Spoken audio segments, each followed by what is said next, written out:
If your homeschool feels heavy and scattered and nothing like the vision that you had for your homeschool, this episode is your permission slip to stop, reset, and refocus. But before we get into today's episode, if you have not signed up for the newsletter and you want extra tips and tricks, you can sign up for that at School to Homeschool. I try to send it out weekly with ideas and like tangible things that you can sink your teeth into. So if you want to sign up for that, you can do that at schooltohomeschool.com and get some extra little tips and tricks and help. The very first episodes that I did for this podcast was creating a vision, a mission, and values and all of that good stuff. And I want to revisit that today because I feel like January is a perfect time to, like, naturally people look at the new year and go, okay, what do I want this new year to look like? And then people come up with New Year's resolutions. And I have feelings about New Year's resolutions because I've never been one to stick to them. But there's been times that I'm like, this is what I want to accomplish in the year. Not like, okay, I'm going to lose weight this year. It's like, okay, this year these are the things that I want to accomplish. These are the vacations we want to take. Like, it's a natural restart or resetting time. Again, I'm not a huge fan of like New Year's resolutions because I feel like those peter out. Is that even a word? I don't know. Anyway, but I feel like, New Year's resolutions tend to be overwhelming for me. However, if I'm looking at my life or things that I want to change, it's a perfect time to do a simple reset. And a time, because it's a natural resetting time, right? Just like Mondays are a natural resetting time, a new month is a natural reset, a new day is a natural reset. And although I don't do New Year's resolutions, I do look at the year and go, okay, what do I want to get out of this year? And so the last couple of weeks I've been thinking, as Christmas has been approaching, I've also been looking at our homeschool personally and realizing, wow, there's some areas that we need, in our homeschool to reset. Not that everything is falling apart, because it's not, but there's just some things that this last semester that I wasn't satisfied with. There's been, I've had a lot of change in my life, and I feel like, to some degree, homeschooling has taken a back seat to other things. I mean, granted, with the loss of my parents, that natural cycle of, okay, I've got to work through the grieving process, which I'm still working through, right? It takes more than a couple months to work through grief. But I've been going, oh man, there's things that we didn't do that I had intended to do in homeschooling. And there's things that we did do that were good, but I wish we'd change things. And so the last couple of weeks, I'm like, January is a perfect time for a reset. Now, if you're new to homeschooling, you're going to want to go through the deschooling process. And so I have a couple of videos on deschooling. I'll put those in the show notes. If you're brand new to homeschooling, this is a perfect time to start, because all of your hopes for the fall have been dashed, is my guess. And so now January is a great time to start homeschooling. But for those of you who are like, okay, I've been homeschooling for a little bit, I'm through the deschooling process, this is a perfect time to reevaluate, reset, refocus. And I want to start with one of the very first episodes I did was beginning with the end in mind, like talking about what's your vision for homeschooling. And so for me, the last couple of weeks, I've been thinking about like, okay, what are my end goals for my family? And what's the end goal for each child? And each child, for those of you who have multiple kids, each child is totally different. And the way that we approach things is going to be different for each kid. So I want to revisit that. And I want you to ask yourself, like, as Stephen Covey says, we begin with the end in mind. Or as the Cheshire Cat says, which way do you want to go? Where do you want to go? That will determine which path you choose. I want you to revisit, like, what was your vision for your homeschool in the first place? And we're going to start with that question today. That's what I've been asking myself, is like, what was my end goal for my kids? Katie's about to graduate in a few months. And have I done everything that I wanted to do prior to her leaving the house? So I've been really thinking about this. And Jacob in the fall will be starting ninth grade and technically high school, where things, quote, count. Um, and have I prepared him the way that I want him to? And like, what's then the goal for him through the next 4 years? Kara finishes up middle school, or not middle school. Technically she'll be, quote, finishing elementary, if we want to do air quotes, because let's be honest, they're not actually going to middle school. They're not actually going to high school, but it's a chance for me to like evaluate, okay, what's our end goal for the family? One of the things that is an end goal for our family is that my kids leave with an understanding of Jesus and understanding of the scriptures. And I've asked myself the last couple of weeks, like, how am I doing with that? How am I doing with helping my kids with their relationship with God? And I'm like, oh, we need to improve. Yes, we go to church, but there are definitely areas of improvement. And I'm going to need to shift how we do scripture study, because doing it at dinner has caused nothing but conflict the last couple months. And so this has been a time for me to reflect and do a little reset. And we don't have to restart everything. We just have to evaluate and reevaluate, and then make tweaks where we need to do little mini resets. So the first thing I want to ask you to ask yourselves is, how are you doing with that end vision? Like, are the things that you're doing working towards accomplishing whatever that vision looks like? Again, every family is going to be different. Your end goals for your family is going to be different than mine, and then from anybody else, which is great, you know? So what was that vision? I want you to revisit that. Do you remember what was your end goal? Because sometimes that gets lost in the day-to-day.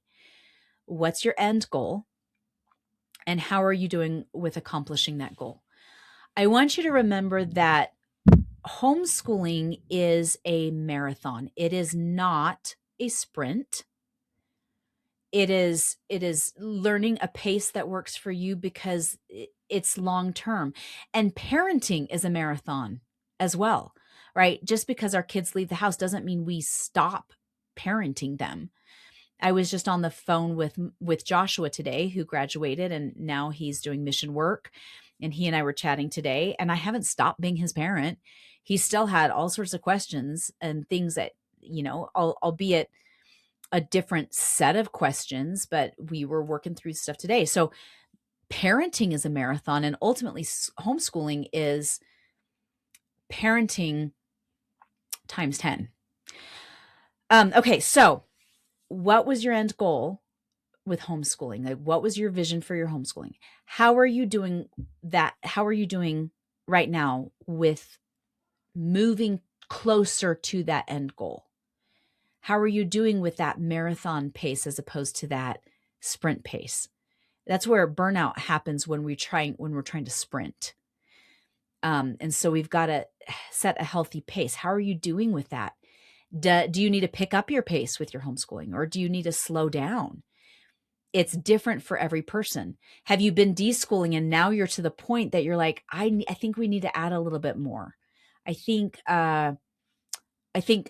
this child needs a little bit more challenge here or there. Again, your homeschooling is not going to look like my homeschooling, and it's not going to look like your neighbor's homeschooling, which is beautiful. So right now, what are you doing well to accomplish your end goal? And I want you to ask yourself that question. And then what are you doing right now that has not been working, that's actually hindered the goal? And I want you to think about that. What needs to be tweaked? What might need resetting? I know for me, one of the things that I looked at was like, okay, so our family scripture study is not great. And the personal scripture study, I haven't made that a priority for the kids. And so I think I need to tweak that a little bit. And what are some, and I've asked myself, last couple of weeks, what can I do to tweak that with the kids? Uh, I am one who cannot set too many goals or I will accomplish none of them. Katie and I, my 17-year-old daughter, and I were talking about this last night. She embroiders. She started embroidering during COVID. She's quite good.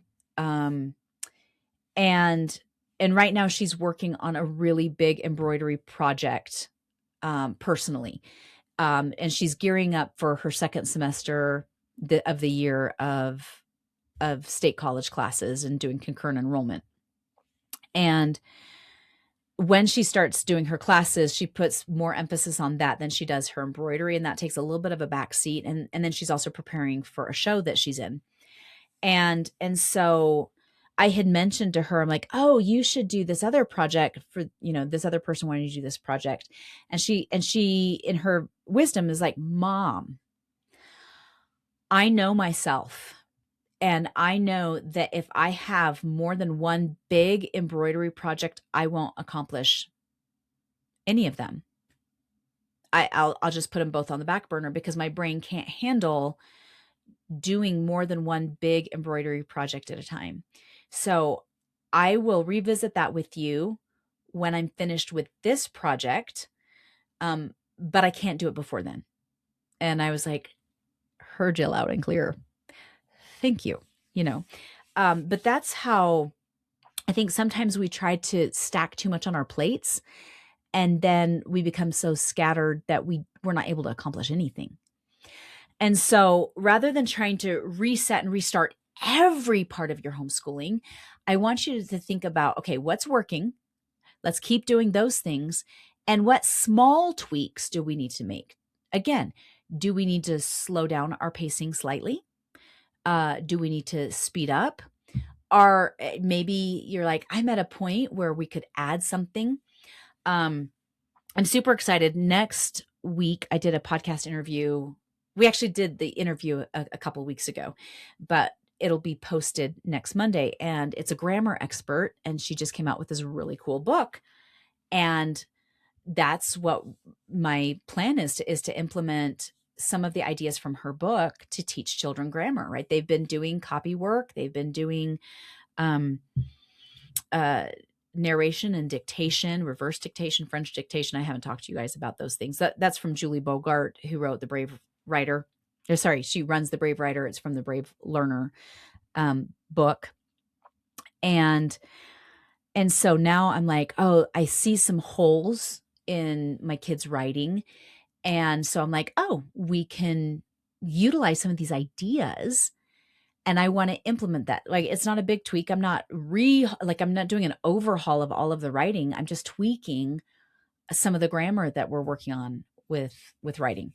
For those that are new to my podcast, my focus for my kids is always, can they do math? Can they read well? And can they write? And so those are the things that we work on like every single week without fail. And then we supplement other things like civics and history and sometimes unit studies and other things like that. But the big three, like the reading, the writing, the arithmetic, how are they doing with those things? And so for me, I'm like, okay, I do want to shift a little bit, make some tweaks to how we're doing grammar and add in a little bit. I also want to focus more on using old texts for arithmetic. We do have a math program that we currently use. It's fine. It works fine for the kids. But there's some fundamental techniques that I want to work with. And for those of you, I switched Instagram. Like, I still have my old Instagram account, the Janae.Daniels, but I created a new one specifically for homeschooling because I felt like there was too much crossover with my personal life. And so it's the School to Homeschool podcast Instagram. And if you've been on that page, I found a couple of curriculums from the 1800s that are really simple. And so I'm like, I want to implement these and test them out on my kids. They worked for decades, and kids were brilliantly, in some ways, a lot smarter than we are today. And so that's another tweak that I'm making, is like, oh, I want to start implementing more. I've done a little bit, implementing more some of these simple lessons from these little arithmetic books, like Ray's New Primary Arithmetic from 1877, and Stoddard's Arithmetic from, I think that one's the 1880s. So that's a little tweak that I'm making to arithmetic. They're still going to continue to do the math program we've been using. But that's a little tweak that we're making. Like, the math programs work fine, but I want to fine tune some things. Again, not a huge tweak. It's a little tweak. So what things do you need to change or tweak to make the homeschool better for the rest of the year, or for the rest of the semester, depending on how you're doing it? Maybe you're doing it all year. Maybe you're doing it in, 3-month chunks or 6-week chunks. However you're doing it, this is a perfect time to reevaluate. Okay, how is it going? And what do I need to tweak? No, no two of your kids are going to have the same education. And no 2 years are going to ever look alike in homeschooling, ever. And so I was talking to my friend Teresa, and her husband had come on my podcast about a year and a half or so ago, Jay Williams, and he had been a middle school history teacher turned radical unschooler. And so Teresa and I got together. We had a girls' night a couple of weeks ago, and we were chatting about how we're both, kind of eclectic unschoolers. And she's like, it's so funny is that the way we homeschool that first 3 years looks so different than how we homeschool now. And the way it looks so different from how we homeschooled last year. And so we just talked about that with the ebbs and flows of life, we shift and make adjustments to the time of life that we're in and the season that our kids are in. And so I think sometimes we look at things and we're like, oh, I'm doing things so different than last year. Well, that's good. We make adjustments and we make tweaks. And she and I even talked about how homeschooling her daughter looks so differently than how she homeschools her son. And their needs are different, and our kids are different, and our years are different, and our seasons in life are different. And so as we tweak, and we make adjustments for the period of life we're in and the kids are in, that's when it started. Like, how do I say this? It works, right? If it doesn't work, then we shift things and we change things. That's one thing that I love about homeschooling is in the classroom, when there's 25 other kids and your school and your district has adopted a specific textbook and it's not working, you can't change it. But as homeschooling parents, we can make shifts and tweaks and adjustments with our kids. We have that ability because we're speedboats. We're not cruise ships. Like, we can make quick changes without a problem. Okay, so that's what I want you to think about this over the next week is, number one, how are you doing accomplishing your vision? And here's another thing. Has your vision shifted? Has it changed? Maybe it has, maybe it hasn't. Generally, visions don't change much, but maybe it has. Maybe I don't know, maybe you've gone through a divorce or, who knows. But whatever your vision is, how are you doing with that? Does the vision need to shift? Maybe it does. If you don't want your vision to shift and it was a broad enough vision, how are you doing for your family with that vision? How are you doing with your child? What things are working? Keep them going if they're working. And what things need to change? What small tweaks need to happen? So that's what I want you to think about this week? That's what I've been thinking about. Maybe you're thinking about something else, but this is what's been on my mind, and it's my podcast. So here we are. That's what you're getting this week is what tweaks can you make to restart and refocus for the new year? My mom would always say, Janae, a change is as good as a rest. And it wasn't until I became an adult that I really understood that. Like that simple little changes can make a huge difference. And they don't have to be big changes. They can be little changes. But what changes do you want to make? What resets do you want to do? What things do you want to refocus on? This is the time to do it. And if you're new to homeschooling, welcome to the crazy new world of homeschooling. And if this is your first episode and you're new to homeschooling, my suggestion, go back and listen to episode 1 and listen to the first 20 episodes, because I go through the deschooling process and everything else that you have to go through when you start homeschooling, because otherwise it's terrible. I know, because I lived it the hard way. Well, my friends, know that you are doing better than you think you are. And as always, you've got this. We'll talk next week. I'm excited for next week's interview. I think you'll find it very, very helpful. With that, we'll talk next week.